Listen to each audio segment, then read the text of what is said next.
তো আমি সকালবেলাতেই উঠেই মর্নিং ওয়াকে বেরিয়ে আসি। আর মর্নিং ওয়াকে আসার কথাটা আমি সবাইকে বলি, কেন জানো তো, মর্নিং ওয়াকের কিন্তু ভীষণ কতগুলো প্রয়োজনীয়তা আমাদের জীবনে দরকার, একদম প্রত্যেক দিন।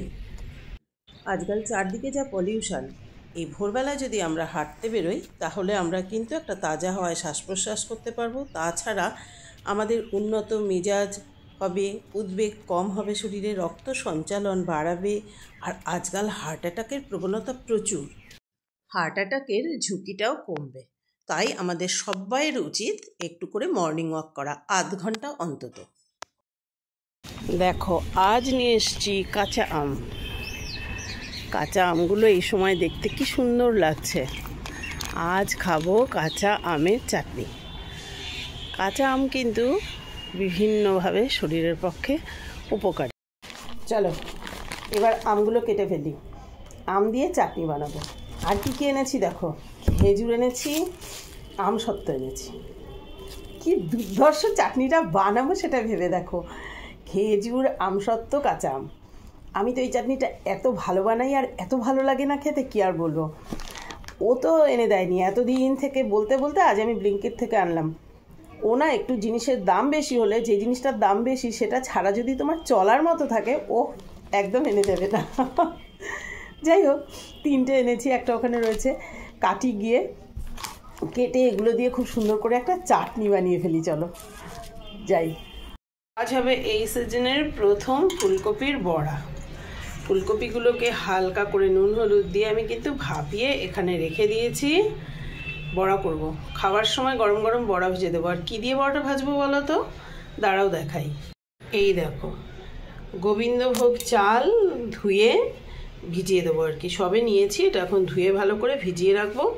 এটাকে কাঁচা লঙ্কা দিয়ে রসুন দিয়ে পেস্ট করে ফুলকপিগুলোতে নুন মিষ্টি সব কিছু এই পেস্টের মধ্যে দিয়ে ফুলকপিগুলো বুড়িয়ে বুড়িয়ে ভাজবো। ফুলকপির বড়া আজকে স্পেশাল আর কি, সানডেতে একটু সবাই ঘরে আছে, স্পেশাল খাবে।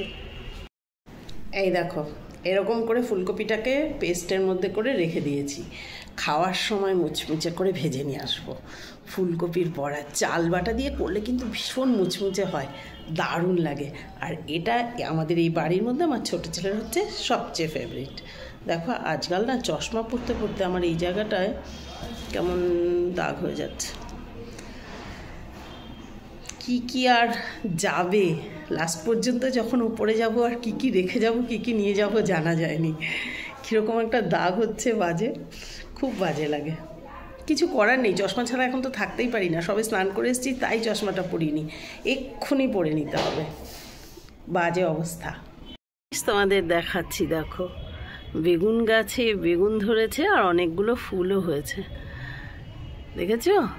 আমি কিন্তু খুব খুশি, কেন বলো তো, আমি কোনো দিনও কোনো সবজি কাঁচা লঙ্কা ছাড়া কিছু লাগাইনি আর কি, তাই এটা পেয়ে খুব খুশি আর কি। তো আমি চলে এসেছি স্নান টান করে রেডি হয়ে একদম। এগুলো আমি কেচে দিয়েছি, ও এগুলো ছড়াতে এসছে। আর এখানে রুনুও স্নান টান করে বসে আছে। আজ কালকের তুলনায় একটু একটু ঠান্ডা আছে, ঠান্ডাটা কমেই যাচ্ছে আর কি। আমাদের এখানে মনে হয় আর ঠান্ডা পড়বে না, এরকম করেই কাটাতে হবে। খুব খারাপ ওয়েদার কন্ডিশন, তাই না গো? ওর আবার শরীরটা প্রচণ্ড খারাপ হয়েছে, ভীষণ সর্দি লেগেছে। তো আমার লেগেছে না, খুব ঠান্ডা লেগেছে। তোমার লেগেছে তো, মানে খুব কষ্ট হচ্ছে ঠান্ডা। ঠান্ডা লাগলে সত্যিই তাই, যেমনি বড় বড় শরীর খারাপের চাইতেও জ্বর আর ঠান্ডা লাগলে এগুলো হলে একটু বেশি শরীর খারাপ লাগে। তবে ওর জ্বরটার আসেনি, কিন্তু ঠান্ডাটা লেগেছে, খুব সর্দি হয়ে গেছে। আসলে দোষ আছে কতগুলো, তো ভেজা গামছা পরে 1 ঘন্টা ধরে স্নানের পরে পুজো করে, তারপর এই না, তারপর আবার ওই সকালবেলায় উঠে নোংরার গাড়ি এলে যে ফেলতে যায়, তখন সোয়েটারটা কিছুতেই পরে না। অনেক দিন বলেছি যে প্রথমে উঠেই খালি গায়ে খালি পায়ে থাকলে তখনই ঠান্ডাটা চট করে লেগে যায়। ও কথা একদম শুনবে না, সেটা ওর কতগুলো মনমর্জির ব্যাপার আছে না, এই জন্যই। আজ তোমাদের একটা জিনিস দেখাচ্ছি, দাঁড়াও। আমি তো গিয়ে কতগুলো ফুল শুদ্ধ গাঁদা গাছ কিনে নিয়ে এসেছিলাম, আর তাতেই আবার ফুল হচ্ছে, অনেক হচ্ছে তা না। আর এই যে এই গাছটা মরে গেছে কেন জানি না।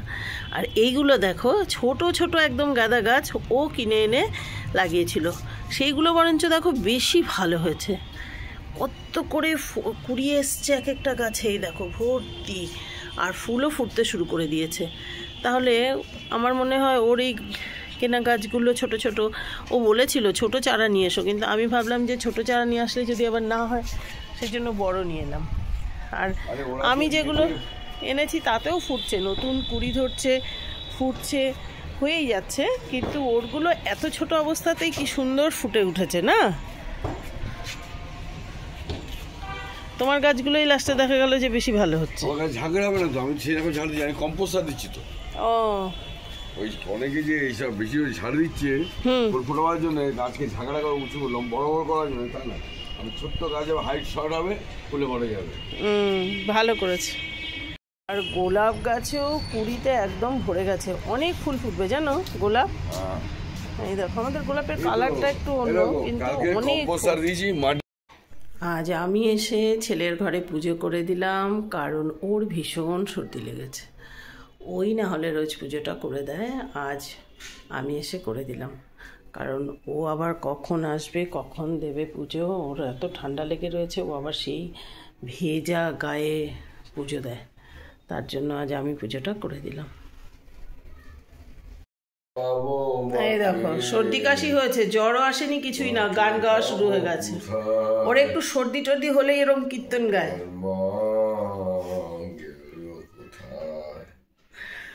ও এরকম করতে থাকে, বাবারে বাবা, মাথাটা আজকে খেয়ে ফেলবে।